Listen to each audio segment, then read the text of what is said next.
Assalamualaikum and a good day to all. We are from tutorial for group 2 and in this very fine day we will be discussing chapter 7, structuring and designing organizations. Now, before we begin, allow me to introduce the group members of tutorial for group 2. We have Mutiara Fatima, Afifi Amani, myself, Nashata Denisa, Muhammad Faiz, and then we have Nur Azrina, Ain Safia, Osnia, Muhammad Akif, Muhammad Sachio, and Sheikh Arifin.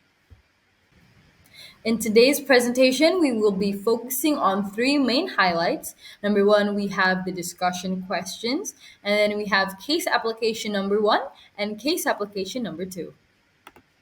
Okay, so for the first part is discussion question. Question 1, discuss the six key concepts defining organizing design. So this is the answer. The first one is work specialization. It refers to dividing work activities into a separate job task. The second one is departmentalization. It is how jobs are grouped together, which can be the one of five types, which is functional, product, customer, geographic, or process. The third one is authority, responsibility, and power. It has to do with getting work done in organization. Authority refers to the right inherent in a managerial position to give orders and expect those orders to be obeyed. Responsibility refers to the obligation to perform when authority has been delegated. Power is the capacity of an individual to influence decision and is not same as the authority. The fourth one is span of control. It refers to the number of employees a manager can efficiently and effectively manage. The fifth one is centralization and decentralization. It deals with where the majority of decisions are made at upper organizational level or pushed down to the lower level managers. The sixth one is formalization. It describes how standardized an organization's job are and the extent to which employees' behavior is guided by rules and procedure. So for the second question, okay, question 2. What are the concepts of traditional and contemporary organizational design? Will this design be influenced differently by management and the environment? So this is the answer, which is traditional and contemporary. So traditional organizational design typically features a hierarchical structure with clear lines of authority and specialization. Decision making tends to be centralized, roles are well defined, and communication follows a top down approach. Traditional structural designs include simple, functional, and divisional. A simple structure is one with low departmentalization, wide spans of control, authority centralized in a single person, and little formalization. A functional structure is one of the group's similar or related occupational specialties together. A divisional structure is one made up of separate business units or divisions. For the contemporary, so basically contemporary is organizational design. On the other hand, embraces flexibility, collaboration, and adaptability. It often employs a flatter structures, encourage teamwork across departments, and values innovation and agility. Contemporary structural designs include team-based structure, matrix and project structure, and boundaryless organization. A boundaryless organization can either be a virtual or a network organization. So, will this design be influenced differently by the management environment? So, actually, both design can be influenced by management and the environment differently. Management plays a key role in implementing this design. In traditional settings, managers might focus on maintaining control and overseeing operation. While in contemporary environment, managers often emphasize empowering employees, fostering innovation, and creating a dynamic, responsive culture. The environment also impacts organizational design. Changes in technology, market trends, and globalization can demand adjustment in organizational structures. Traditional design might struggle to swiftly adapt to rapid environmental changes, while contemporary while contemporary designs aim to be more flexible and responsive, allowing them to be better navigate dynamic environments. Hi, my name is Osniabiti Abusiri. For the question number three, compare to the strengths and weaknesses of a function structure. What are the strengths and weaknesses of a simple structure?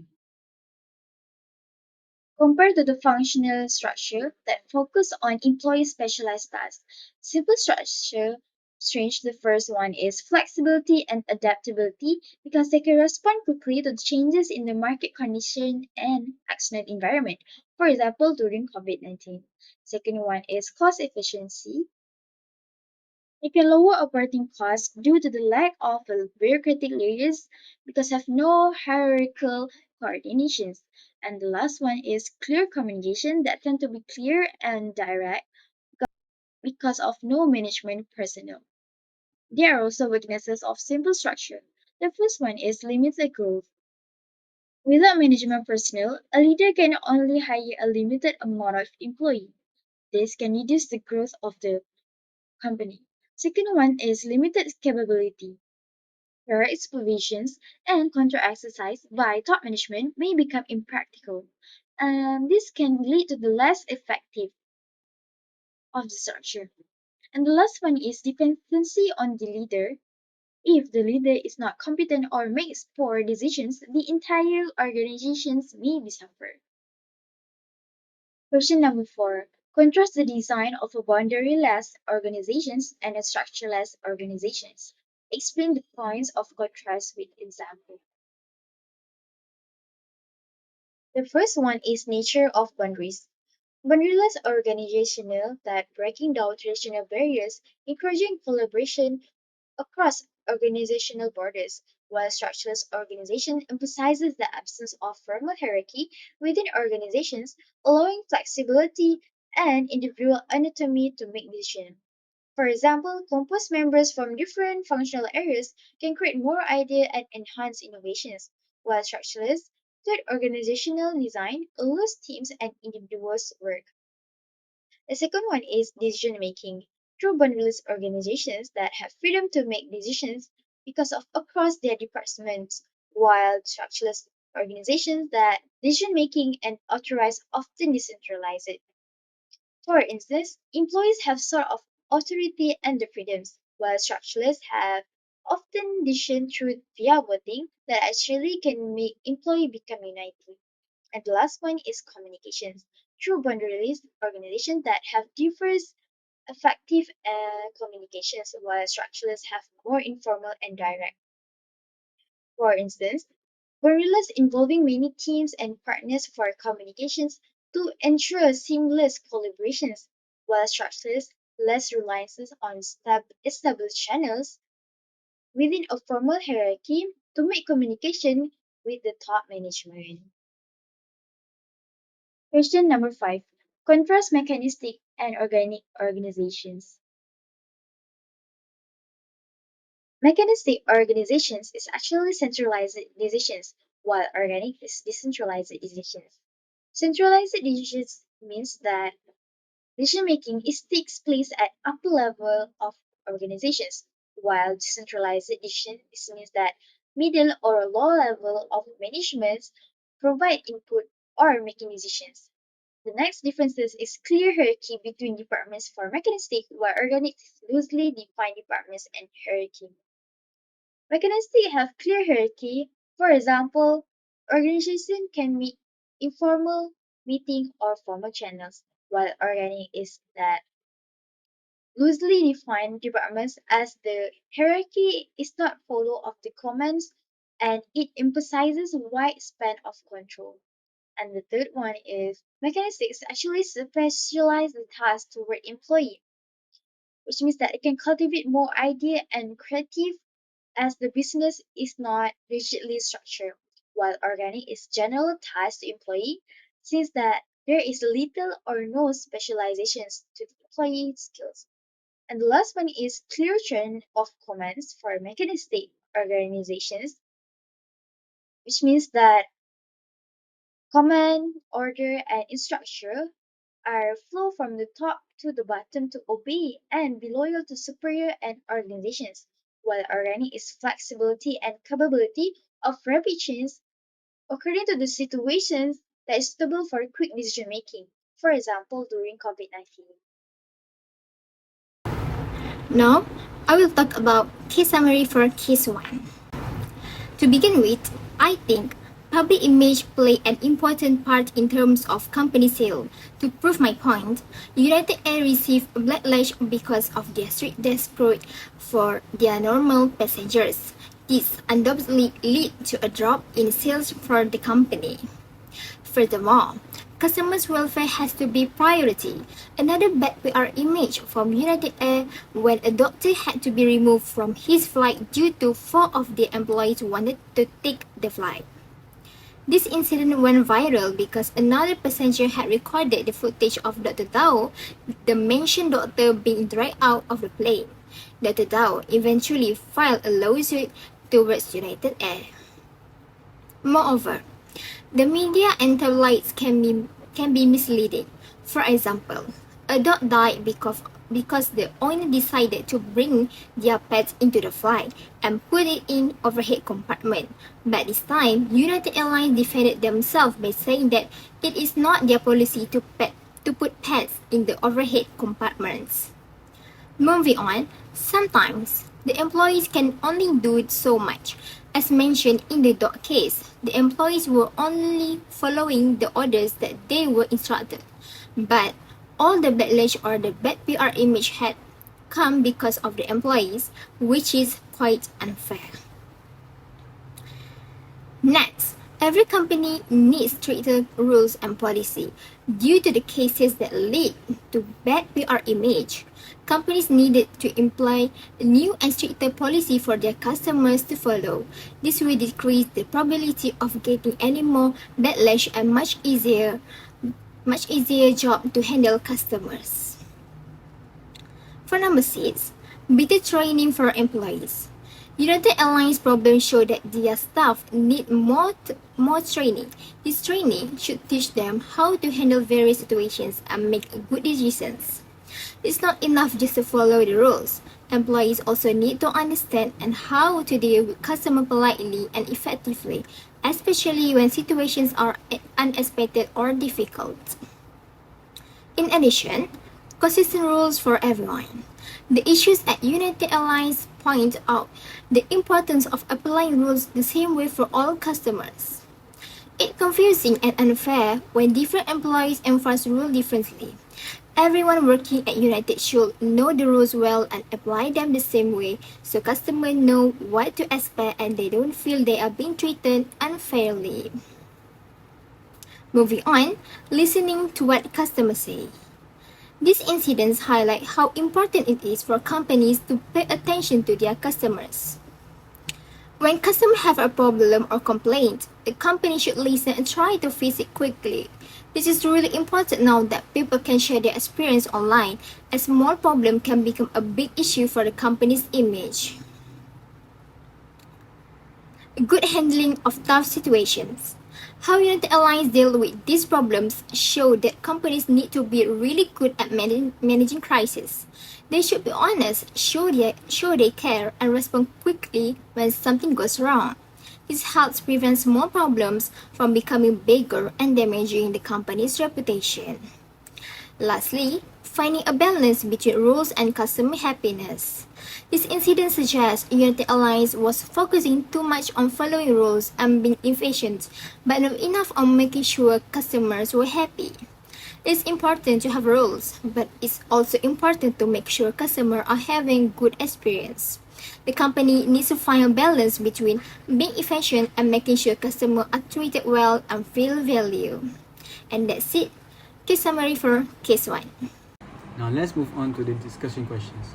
For the first question, it asks us to evaluate how United Airlines dealt with each incident and whether we think that United Airlines were within their power to respond the way their employees did. Now personally, I think they dealt with all the incidents quite well. Now let us be more specific. To begin with, the first incident, which is the leggings incident, United Airlines stopped 2 teenagers from boarding a plane because they wore leggings. They were detained since this rule is for people who are not fine using employee benefits, which is a type of package you can subscribe. In my humble opinion, United Airlines was just following its rules, but many people didn't know about these rules, which made it quite confusing. They should have told everyone about these rules more clearly so that incidents like this can be prevented. Now let's move on to the second incident, which is a Dr. Dow incident. Dr. Dow was forced off a plane because there were too many people on it. He got injured when this happened. United Airlines was allowed to ask people to get off the plane, but they did it in a very bad way by using force. This became very evident as another passenger had recorded a video which saw their employees dragging Dr. Dow out of the cabin by force. Into the third incident, which is the couple incident. A couple was kicked off a plane because they didn't follow rules and tried to sit in better seats. United Airlines can remove people who don't follow rules, but it's not clear if the couple really did something wrong. Now, for the fourth incident, which is the pet death incident, a dog had passed away in a plane's overhead bin after a flight attendant told the owner to put it there. This was a big mistake because the airline's rule says that pets should not be in overhead bins. To my mind, United Airlines had certain policies but didn't always implement them well. They were right to follow the rules, but they needed to be more understanding and communicate better with their passengers. That is all for me. I'm now going to pass to the next presenter. Hello everyone, my name is Mutiara and I'll be continuing the presentation. Question 12. How would you describe United Airlines' view of formalization? Do you think it's appropriate? Explain. United Airlines seems to have a strict approach with lots of rules and policies. Whether this is a good thing can be debated. Rules are important for safety and fairness, but being too strict can cause issues. Following rules very strictly might not be the best approach for some cases happen. Hence, I think it's also crucial to be flexible and use common sense when needed. Finding a balance between strict rules and being understanding can make customers happier and prevent future problems for the airline. Question 13. Using information from the chapter about the contingency factors that favor either the mechanistic or the organic model of organizational design, what do you think United Airlines' organizational structure should resemble? Be sure to think about this in terms of efficiency and effectiveness. The first one is mechanistic model or of organizational design. This stability means it's a good idea to have clear rules, safety plans, and standard ways of doing things to make sure everything runs smoothly and reliably. The second one is organic model of organizational design. It's useful to have a flexible way of doing things that lets employees make choices and adapt when helping customers if having unpredictable situations. In my opinion, United Airlines should aim for a hybrid organizational design that combines these elements because this way they can be very efficient in their regular work and still be good at taking care of customers and dealing with unexpected situations. That is all. On to the next presenter. Hello, my name is Sheikh Arifin bin Sheikh Ismail. I will be presenting question 1/40. What do you think United Airlines should do in the future? What suggestion or enhancement might you have for its organizational structure? My answer is, firstly, they can hire a public relations administrator so that they can regain public trust. Second, they can implement a customer-centric approach. Customers' well-being will be prioritized and they will feel more appreciated. Lastly, they can engage with communities and outreach through various programs, sponsorship, and initiative. Thank you. Alright, so now let's move to the question 15. How do employees' actions reflect an organization's stance as far as being responsible and ethical? And how might United's managers encourage employees to be more responsible and ethical even when rules must be followed? Okay, so employees are the front line of a company as they are the first person to interact with the customers. Because of that, giving a first impression is one of the ways to be more ethical and responsible. One of the things that the manager can do is lead by example. When the bosses act morally, it sets an example for their subordinates to follow, and the managers as leaders should demonstrate a good example of ethical behavior themselves by demonstrating integrity, transparency, and accountability for their actions and decisions. And furthermore, clear consequences for any ethical violations. Managers should always remind them about the punishment for wrongdoings, which is equally enforced and stated clearly. Moving on, implementing continuous improvement and feedback.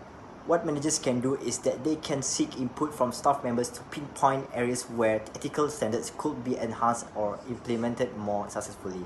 And lastly, the managers can provide assistance and directions. They can create a safer environment where employees can ask for assistance when they face moral dilemma. Now let's move on to case number 2, which is lift off. Case Summary 2. Number 1. NASA's impactful history includes iconic moments like Neil Armstrong's moon landing and the Hubble telescope's captivating images of space. Number 2.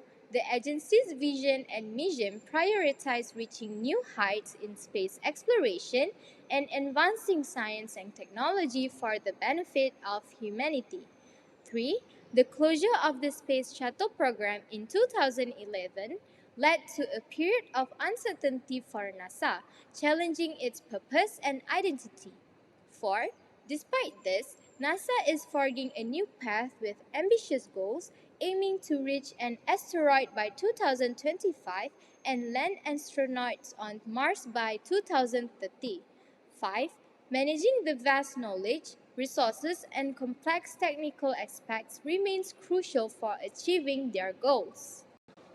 Number 6.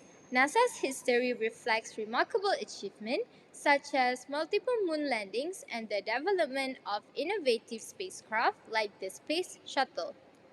Number 7. The organization's ongoing efforts focus on developing new technologies as seen in milestones like the successful test flight of Orion in 2014. 8. NASA's success heavily relies on its talented workforce, requiring an organizational structure that promotes knowledge sharing. 9. The environment at NASA is characterized by significant complexity due to technical challenges, ongoing projects, and diverse stakeholder demands. Number 10.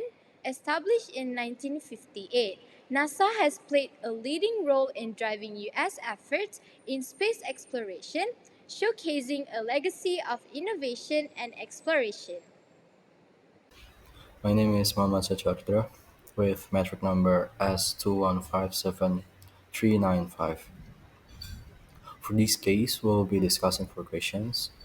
First, we call NASA a learning organization. Second, in what ways is NASA's environment complex? Third, how does complexity affect structural choice?